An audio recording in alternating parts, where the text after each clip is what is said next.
नमस्कार, स्वागत है आप सभी का कार्यक्रम ये है नारी शक्ति में। मैं हूं आपके साथ आर्निका जैन। दोस्तों, जहां सरस्वती की वीणा बजती है और माँ की लोरियों में राग सजता है, जी हाँ, उसी भारत के दिल मध्य प्रदेश के इंदौर शहर में 1955 में जन्मी एक ऐसी शख्सियत हमारे साथ हैं जिन्होंने सुरों को अपना जीवन बना लिया। जी हाँ, आज हमारे साथ है डॉक्टर सुहासिनी साठे जी, जो कि एक जानी मानी शास्त्रीय संगीत गायिका हैं, शिक्षाविद हैं, साथ ही साथ वो एक गीतकार भी हैं। तो आइए स्वागत करते हैं हम सुहासिनी जी का। स्वागत है मैडम आपका कार्यक्रम में।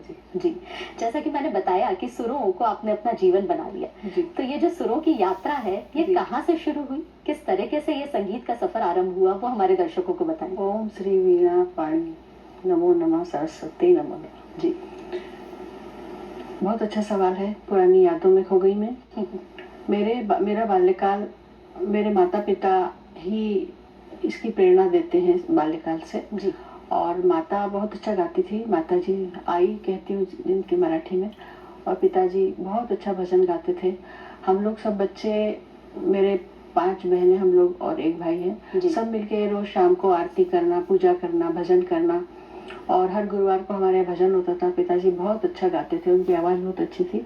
मेरी आई की आवाज भी बहुत भावपूर्ण थी जी। और वो भी बहुत अच्छा गाती थी। तब से हम लोगों को बाल्यकाल से ही संगीत के सुरों की आदत हो गई थी। जी जी। तो बचपन से ही मतलब संगीत का माहौल रहा आपकी? जी जी, बिल्कुल बिल्कुल। गाना तो बहुत अच्छा लगता है। सारी कलाओं को, और जैसे रंगोली बनाना है, बहुत अच्छा खाना पकाना है, या कढ़ाई बुनाई सिलाई करना है जी, पेंटिंग करना है, इन सब चीजों, ललित कलाओं को हमारी माँ का बहुत ज्यादा शौक था और उन्हीं की प्रेरणा से हम लोगों को धीरे धीरे हम सभी में आया। बिल्कुल, बहुत सुंदर बात कि बचपन से ही संगीत आपका अभिन्न अंग बन गया था। जी। तो अगर मैं बचपन की बात करूं जी, वहीं से शुरू करते हैं। हाँ, बचपन का कुछ ऐसा किस्सा जो कि आपके लिए यादगार हो आपकी इस यात्रा?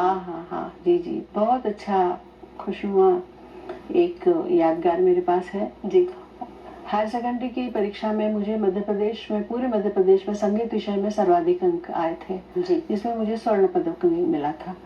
तो अपार खुशी, सब माता पिता के अलावा सारे रिश्तेदार, भाई बहन और सबको बहुत खुशी।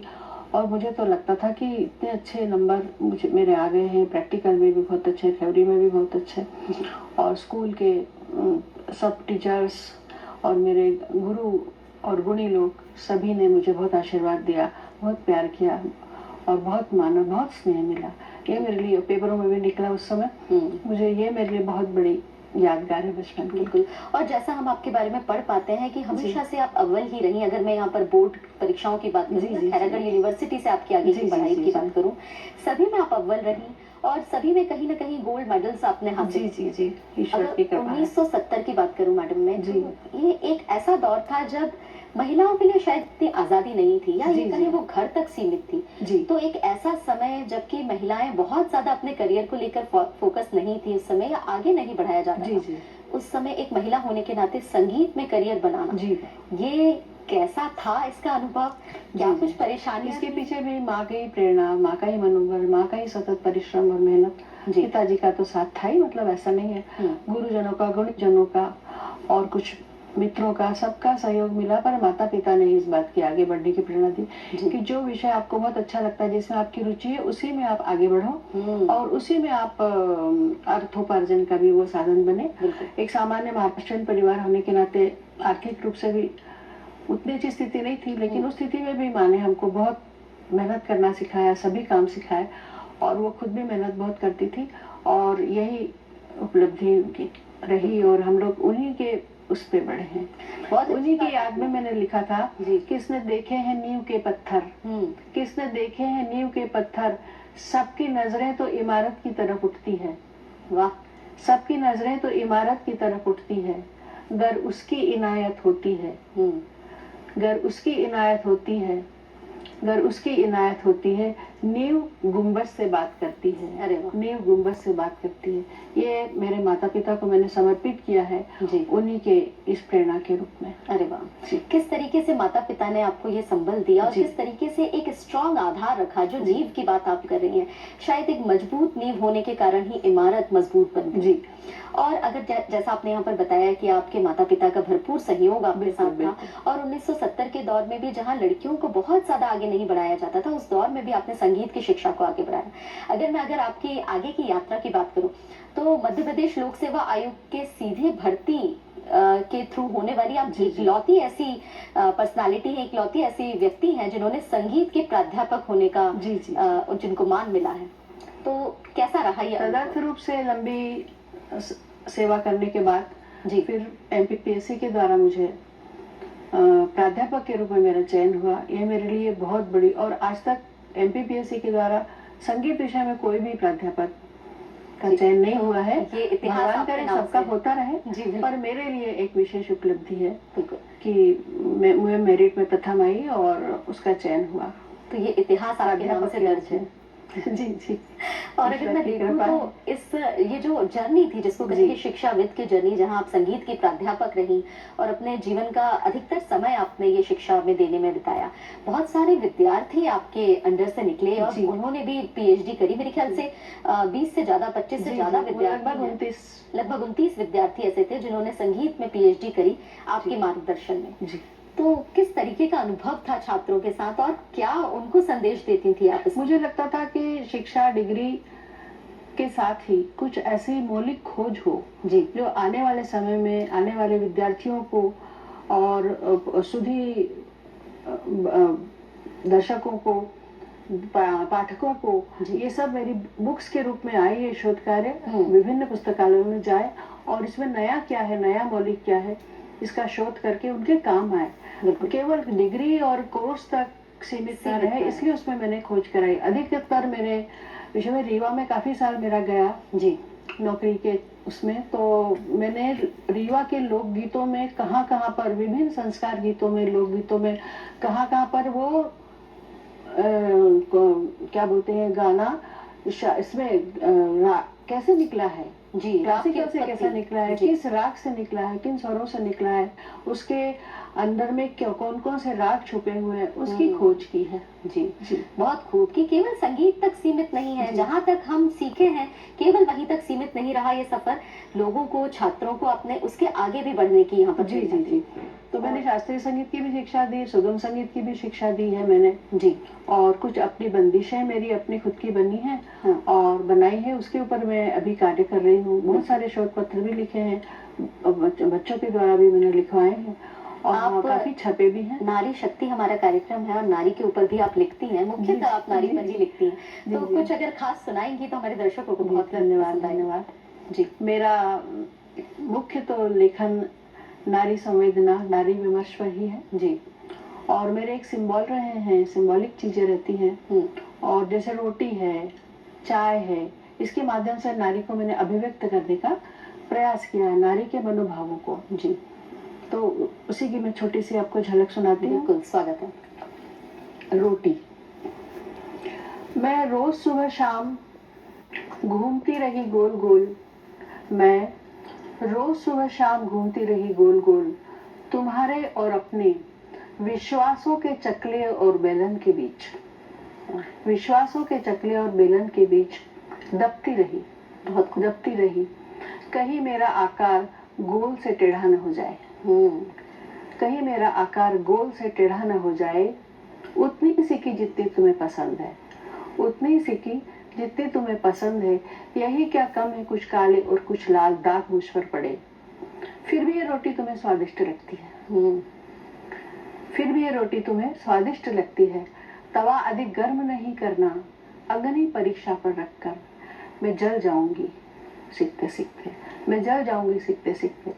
मेरा यूं जल जाना तुम्हारे लिए शायद ठीक नहीं, क्योंकि मैं रोटी हूँ तुम्हारे चोंच की, क्योंकि मैं रोटी हूँ तुम्हारी चोंच की, तुम्हारी संतृप्ति की डकार का पूर्ण विराम मैं रोटी हूँ। एक रोटी के माध्यम से नारी का विमर्श, नारी की संवेदना जी को अभिव्यक्त करने का प्रयास किया है सिंबॉलिक। बहुत खूब कि किस तरीके से एक रोटी जी नारी का जीवन उससे आपने कंपेयर किया है। और अगर वो प्लेटफॉर्म पर रोटी बनाते बनाते उसी समय लिखा है मैंने। जी जी, ये अधिक तक रचनाएं मेरी वैसे ही लिखी रहती है उसी समय, और फिर मैं उसको जुड़ी है, मैं उसको मिटाती नहीं हूँ, सुधारती नहीं हूँ, बस जस की तस रखी रहती हूँ और बुक के फॉर्म में भी वैसे ही लाती हूँ, क्योंकि फिर वो सिर्फ व्याकरण और बड़े बड़े साहित्य के द्वारा उसको संशोधित करना मेरी अच्छा नहीं लगता मुझे।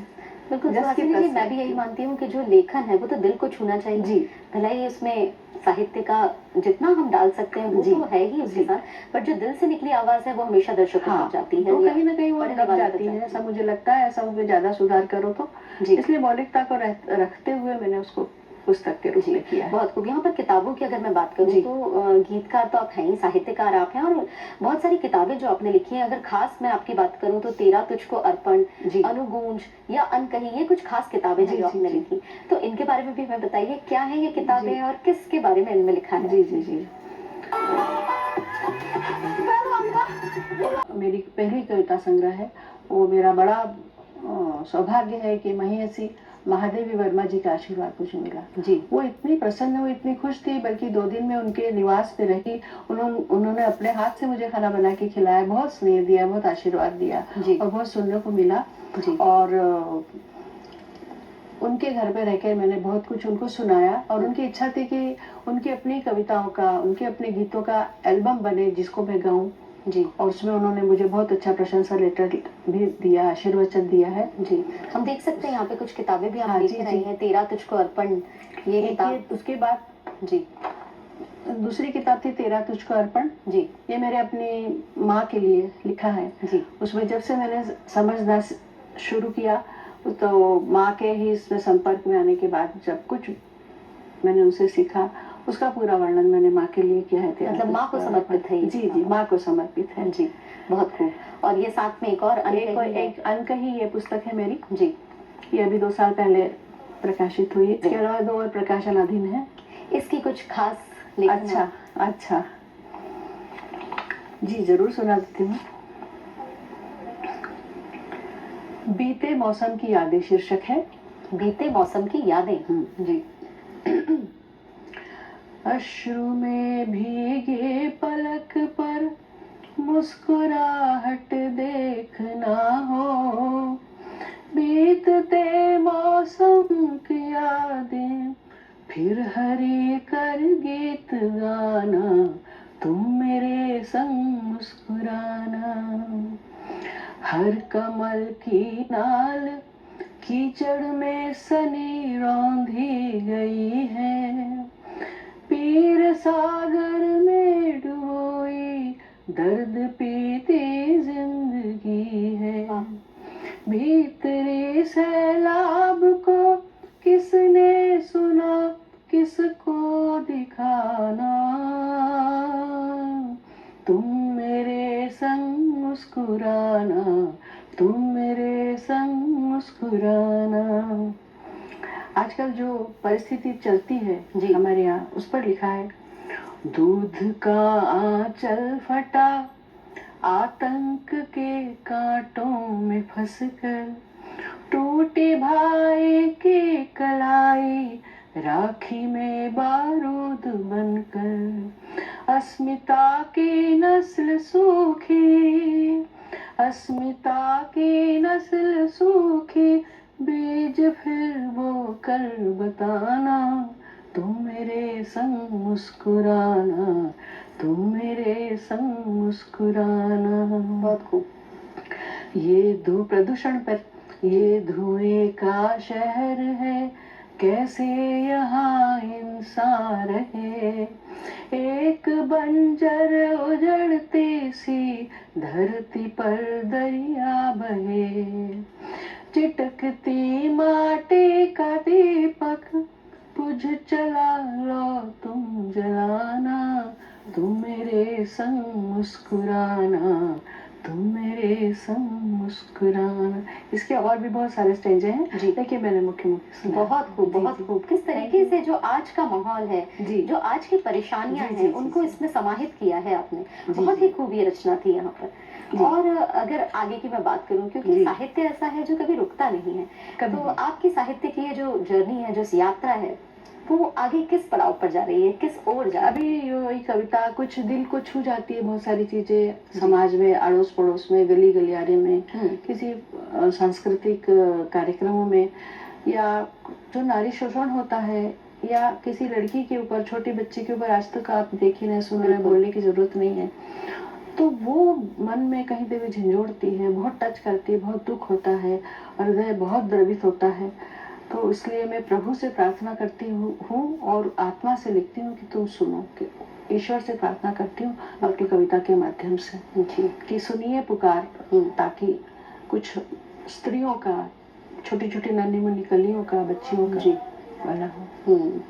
स्त्री से जुड़े ही आपका ये अधिकतर। अगर सुहासिनी जी मैं बात करूं कि अगली जनरेशन, क्योंकि साहित्य की बात करें चाहे संगीत की बात करें, जब तक हम ये आगे नहीं बढ़ाते, अपनी कला किसी और को नहीं देते, तब तक हमारा कर्तव्य पूरा नहीं होता।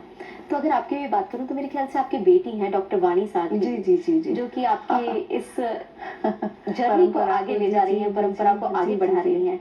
तो उनके बारे में भी हमें बताइए, क्योंकि वो भी एक गायिका है, शास्त्रीय संगीत वो भी जानती हैं। हाँ, शास्त्रीय संगीत जानती है और रुचि उसकी सुगम संगीत में ज्यादा है जी। लिखती भी बहुत अच्छा है, उसकी भी पुस्तक निकली है, बिल्कुल, कविता संग्रह निकला है और दूरदर्शन पे और शासकीय कार्यक्रम में भी भाग लेती है। तो काफी कार्यक्रम में मिलते हैं उसको, अच्छे सराहे भी जाते हैं जी।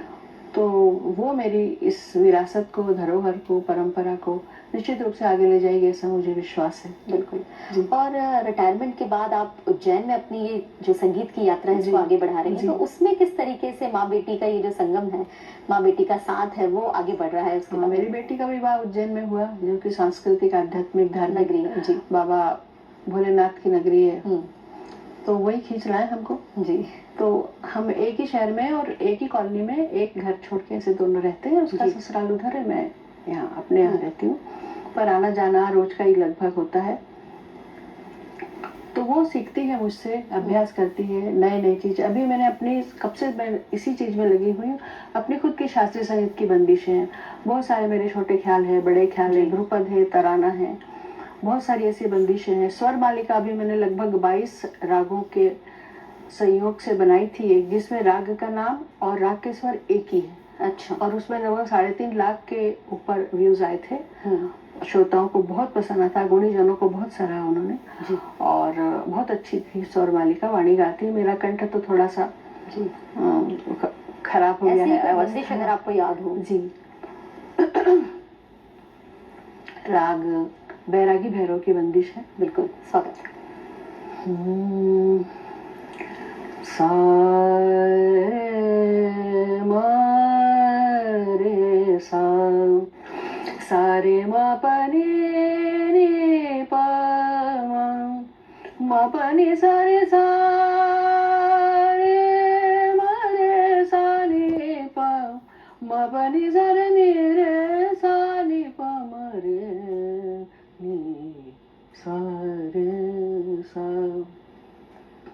3 ताल में है जी। भाग जगाओ गुरु चरण ध्याओ, भाग जगाओ गुरु चरण ध्याओ, भाग जगाओ गुरु चरण ध्याओ, चरणन शीस नमाओ रे जाओ, चरणन शीस नमाओ रे जाओ, भाग जगाओ गुरु चरण ध्याओ, भाग जगाओ गुरु चरण ध्याओ। तू ही अनादि अनंत पार, तू ही अनादि अनादि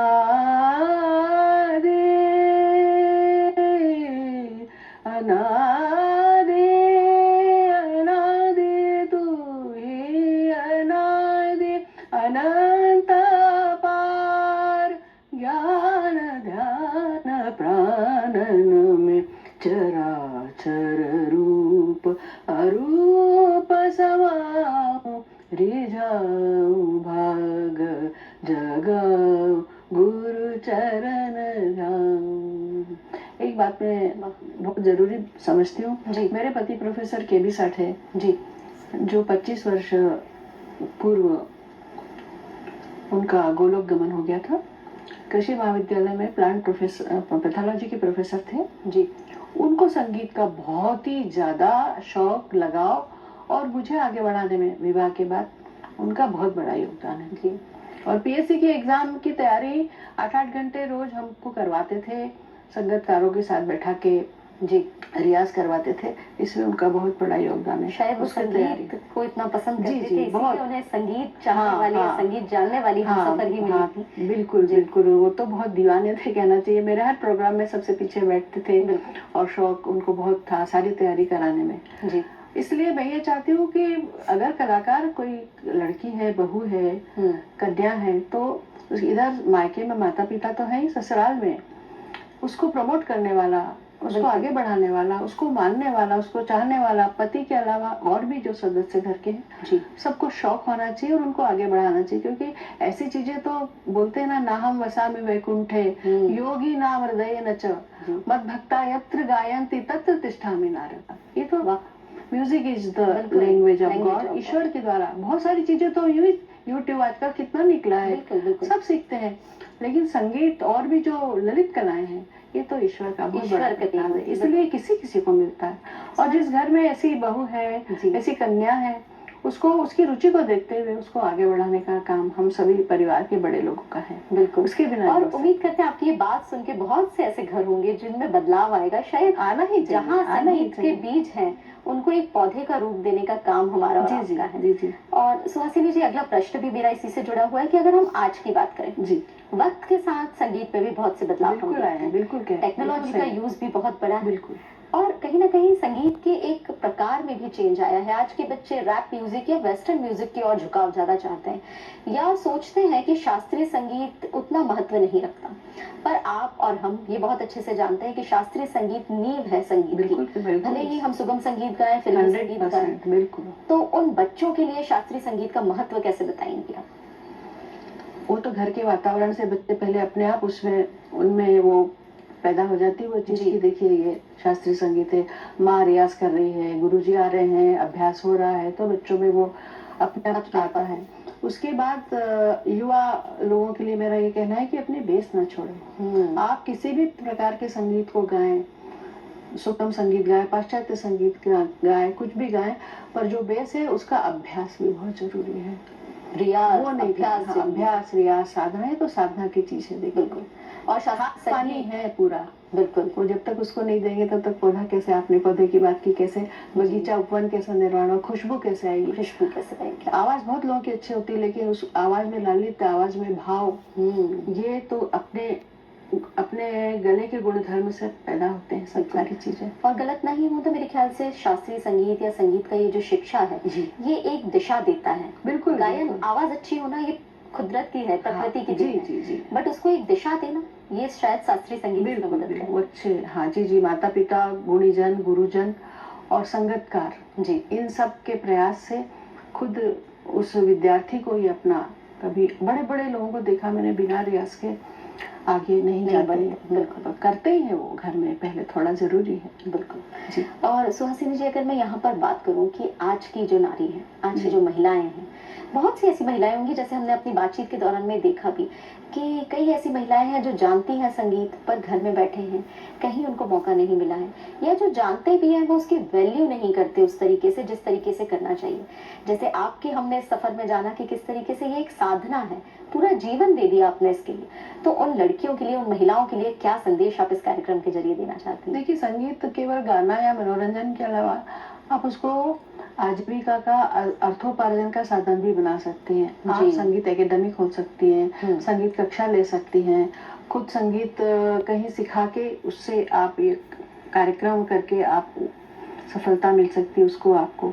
ऐसा नहीं कि केवल गाना और मनोरंजन, वो तो अपने घर तक ठीक है, लेकिन इसका और विकास करने के लिए आज महिलाएं अपने पांव पर खड़ा होना चाहती हैं और चाहिए भी, इसलिए ये तो करना पड़ेगा। संगीत इसका सबसे सरल, आसान, मनोरंजन भी और साथ में आध्यात्मिक भी और साथ में अर्थोपार्जन का और मनोवैज्ञानिक अगर क्योंकि संगीत की खुद की भी बात करें, बिल्कुल, तो ये बात तो हो गई मटेरियलिस्टिक वर्ल्ड की या ऐसे जो सांसारिक चीजों से जुड़ी हुई है, पर अगर हम मन की शांति की भी बात करें, एक दिमाग की शांति की भी बात करें, तो उसमें भी संगीत अधिकतर, तो मैं तो अपने अनुभव से ये कहती हूँ कि जिस घर में संगीत है उसमें अपने आप शांति है, आनंद है, आदमी अनुशासन में रहना सीखता है, आदमी सहनशीलता सीखता है, आदमी त्याग सीखता है, आदमी मुस्कुराता है भले उसके अंदर कितना भी संघर्ष झंझावात चल रहे हो और कितना भी बुरी परिस्थिति से हो रहा है, अगर उसके पास संगीत है ना और ईश्वर को वो अर्पण कर देता है अपना स्वरों के माध्यम से, तो धीरे धीरे सुकून शांति का आगे बढ़ सकती वो नारी। और इस भागती दौड़ती जिंदगी में ठहराव लाने का काम भी। जी जी बिल्कुल। आजकल आप देखिए ना कैसी कैसी हालत हो रही है, कैसी दशा हो रही है, कैसा वातावरण फैल रहा है, तो संगीत ही एक केवल ऐसा माध्यम है बहुत जो सबको जोड़ता है, एकता लाता है, सहिष्णुता लाता है, समर्पण की भावना लाता है, त्याग की भावना लाता है और सबको एक परिवार की तरह पूरे समाज को, देश को एकता में जोड़ने का प्रयास। बहुत खूब यहाँ पर आपने बात कही सुहासिनी जी कि अगर सृजन, संघर्ष और सफलता तीनों को जोड़ना हो तो संगीत उसका एक बहुत अच्छा माध्यम है। और सुहासिनी जी मेरा बहुत चाहूंगी मैं कि इसमें मेरे परिवार में मेरी और भी बहनें भी गाती हैं जी, कोई बजाती है। कुमुदिनी शाह मेरी बहन है, वो बहुत अच्छा तबला बजाती थी जी, तबला बजाती है अभी भी, संगीत प्रवीण किया तबले में। चारुलता अंतरी वाले ए ग्रेड आर्टिस्ट है, अरे वही भोपाल में गाती है गजल में वो। उम्मीद भैया मेरा जो संगीत की यात्रा है आपकी, ये आपकी भी चलती रहे और आपसे जुड़े जितने लोग हैं जो संगीत के सफर में आपके साथ आगे बढ़ रहे हैं, उनकी यात्रा भी सुरों की इसी तरह चलती रहे। बहुत बहुत धन्यवाद आपका आज कार्यक्रम में। बहुत बहुत मुझे भी बहुत खुशी हुई, बहुत आनंद आया। तो दोस्तों ये था हमारा आज का ये है नारी शक्ति कार्यक्रम, जिसमें आज हम मिले डॉक्टर सुहासिनी साठे जी से। तो उनकी संगीत की यात्रा जो हमने जानी आज हमारे साथ, बताइएगा जरूर कि कैसी लगी आपको। नमस्कार।